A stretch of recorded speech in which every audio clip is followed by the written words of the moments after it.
और यहाँ तक हमने कर लिया था पेपरों से पहले मूवमेंट और मूवमेंट ऑफ फोर्स। ठीक है, ये आखिरी टॉपिक जो हमने किया था 4.4।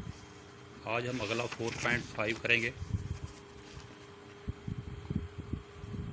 Principle of momentum, principle of moments. अच्छा, थोड़ा सा मैं रिवाइज कर दूं आपको। पिछली दफ़ा हमने पढ़ा था कि टॉर्क क्या होता है या मूवमेंट क्या होता है, मूवमेंट ऑफ फोर्स क्या होता है। अगर एक बॉडी है और उसके ऊपर फोर्स लगाते हैं तो वो रोटेट कर जाती है। जैसे आप टैप खोलते हैं या बोतल का ढकना खोलते हैं, फोर्स लगाते हैं तो वो घूम जाती है। ठीक है, और एक पॉइंट के गिर्द घूमती है। ठीक है, फर्ज करो मैं इसके ऊपर फोर्स लगाता हूँ, यहाँ पे ये फोर्स लगाई तो ये इस तरह घूम गई, और अगर मैं यहाँ पे फोर्स लगाता हूँ तो ये इस डायरेक्शन में घूमेगी। तो ये दो तरह घूमती है, या ऐसे घूमती है और या फिर ऐसे घूमती है। ऐसे घूमने को हम क्लॉकवाइज कहते हैं, ये क्लॉकवाइज रोटेशन है। और अगर ऐसे घूमेगी तो ये एंटी क्लॉकवाइज रोटेशन। ठीक है, तो हर फोर्स होती है या तो क्लॉकवाइज इसमें मोमेंटम पैदा करेगी या एंटी क्लॉकवाइज मोमेंटम पैदा करेगी। और अगर दो फोर्सेस लग रही हैं, एक इधर लग रही है एक इधर लग रही है, ये भी मोमेंटम पैदा करेगी, मोमेंट ऑफ, ठीक है, ये भी टॉर्क पैदा करेगी और ये फोर्स भी टॉर्क पैदा करेगी। अगर तो ये दोनों टॉर्क बराबर हो जाएं तो बॉडी मूव नहीं करेगी। ठीक है, वो रेस्ट में रहेगी। ये है हमारा अगला टॉपिक। क्वेश्चन किस तरह आएगा ये,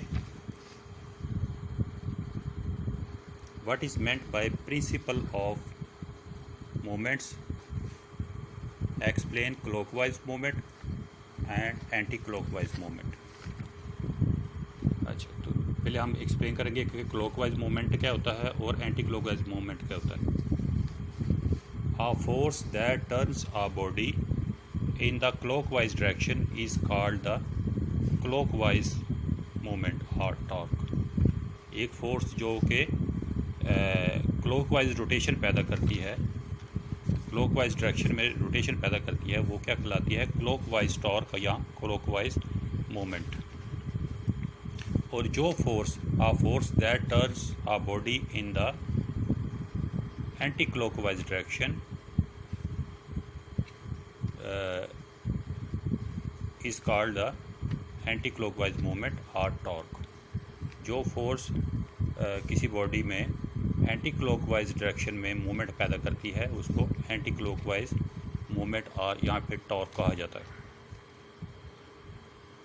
अगर अच्छा, अब प्रिंसिपल ऑफ मोमेंट क्या है, a body is balanced if the sum of the clockwise movement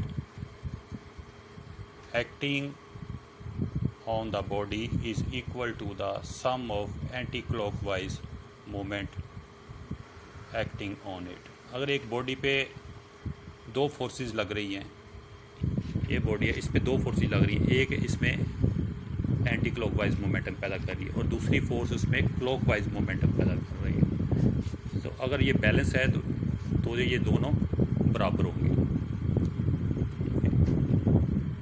इसकी मैं एग्जांपल देता हूँ आपको। ये एग्जांपल आपकी बुक में भी है, एग्जांपल नंबर 4.4 है, पेज नंबर 93 पे आपकी ये वाली। इसमें क्या है कि एक स्केल है, ठीक है, वो एक ये फिलक्रम है, इसके ऊपर बैलेंस किया हुआ है। ठीक है, ये बैलेंस है। अब इसके एक साइड पे एक वेट लटकाया गया है और दूसरी साइड पे एक वेट लटकाया गया है और ये दोनों वेट डिफरेंट है। ठीक है, और ये डिस्टेंस भी डिफरेंट है, ये डिस्टेंस थोड़ी है, ये डिस्टेंस ज़्यादा है। वो कह रहा है कि अगर W2 जो है ये वाला, ये 10 न्यूटन है और W1 आपने फाइंड करना है, और ये जो डिस्टेंस है ये 25 सेंटीमीटर है और ये जो डिस्टेंस है ये 40 सेंटीमीटर। तो बताएं ये W1 की वैल्यू बताएं। हमने जो प्रिंसिपल पढ़ा है वो कहता है कि क्लॉकवाइज अगर बॉडी बैलेंस है और ये बैलेंस है, ठीक है, अगर बैलेंस है तो क्लॉकवाइज मोमेंटम बराबर होगा एंटी क्लॉकवाइज मोमेंटम के। अब क्लॉकवाइज मोमेंटम कैसे निकालेंगे? फोर्स इनटू फोर्स आर्म, ये हमने पीछे फिर लेक्चर में पढ़ा, ठीक। टॉर्क किसके बराबर होता है? Force into force arm. ये F1 मल्टीप्लाई L1 होगा, यानी कि ये फोर्स और ये डिस्टेंस मल्टीप्लाई कर दिए बराबर होगा ये फोर्स और ये डिस्टेंस। ये दोनों को इक्वेट कर दें या वैल्यू पुट कर दें और यहाँ से W1 की वैल्यू आ जाएगी 60 न्यूटन, ठीक है। अगर इधर 60 न्यूटन का वेट लटका दें, इधर 10 न्यूटन का वेट लटकाएं और ये डिस्टेंस 25 सेंटीमीटर हो या 40 सेंटीमीटर हो, तो क्लॉकवाइज मोमेंटम एंटी क्लॉकवाइज बराबर होंगे और ये बॉडी, ये जो स्केल है ये रेस्ट में रहेगी, ठीक है। ये एग्जांपल की 4.4 आ गई, ठीक है। आगे एक छोटी सी और टॉपिक हम डिस्कस कर लेते हैं। डेफिनेशन ये सेंटर ऑफ मास किसको कहते हैं? सेंटर ऑफ मास एक ऐसा पॉइंट होता है हर बॉडी में जिस पे हम अगर फोर्स लगाते हैं तो बॉडी रोटेट नहीं करेगी, वो उस फोर्स के साथ सीधा सीधा मूव करना शुरू कर देगी। फर्ज कर ये एक बॉडी है, इस पर मैं फोर्स लगाता हूँ, ये रोटेट कर गई, इधर फोर्स लगाता हूँ फिर रोटेट कर गई। लेकिन एक पॉइंट ऐसा आएगा जहाँ पे मैं फोर्स लगाऊँ तो ये फोर्स के साथ साथ ये सीधा मूव करना शुरू कर देगा, और ये पॉइंट जो है ये इसका सेंटर ऑफ मास है, ठीक है। अब डेफिनेशन देख लें इसकी, सेंटर ऑफ मास, बल्कि इधर भी दी हुई बुक में भी,